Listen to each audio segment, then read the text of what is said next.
I now call the Shadow Chancellor, Rachel Reeves. Thank you, Mr Speaker. Can I thank the Chancellor for his statement?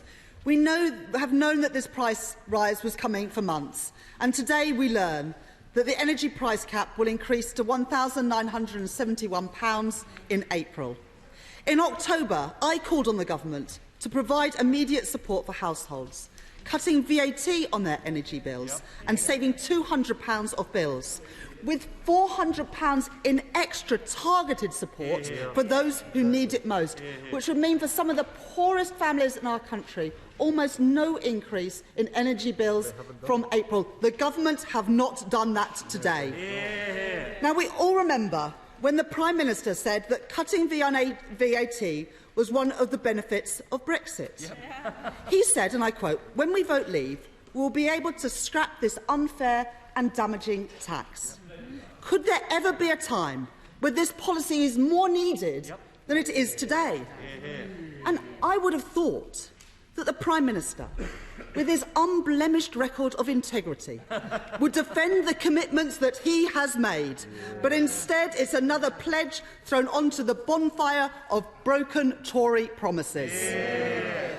And the uncomfortable truth for the Chancellor is that even after what he has announced today, families in Britain will be still paying hundreds of pounds more for their energy, including some of the poorest families, from April as a result of the breathtaking rise in energy prices just announced by Ofgem. Millions of people cutting back to pay the bills.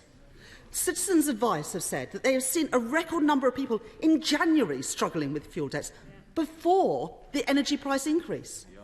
But what does the Government offer? A buy now, pay later scheme that loads up costs for tomorrow. High prices as far as the eye can see. This year, next year and the year after that. Give with one hand now and take it all back later. The party opposite used to talk about the nation's credit card. Well, today, Mr Speaker, we've seen the Chancellor force British households to load up their credit cards. By lending billions of pounds to energy companies, the Chancellor is gambling that prices are going to fall. But they could go up further in October. What then? Billions more loaded onto people's bills? The best way of targeting support to those who need it most would be an increase to £400 and an extension to 9 million households of the Warm Homes discount, as Labour have proposed. Their scheme today is a pale imitation of Labour's, especially for the households and pensioners on the most modest incomes. The Chancellor instead is using council tax to target extra help. That will mean many of the poorest households will not get extra support, while some of the richest do. And it's people living in the North and the Midlands who will lose out most. The hypocrisy the day after the Government's levelling up white paper is obvious. Order. Mr Holden, I think we need to be a little calmer. I'm sure you'll want to catch my eye, and it's not the way to do so. Sir Chancellor Rachel Reeves. So can the Chancellor confirm how many people who are fuel poor will miss out on council tax support compared to the Warm Homes discount support that Labour have announced? Mr Speaker, the Government had a choice. Only today, Shell announced that their profits had quadrupled to $20 billion. They described their results as momentous. Dividends up, profits up, and people's energy bills up too. Labour's plan would impose a one-off windfall tax on those excess profits.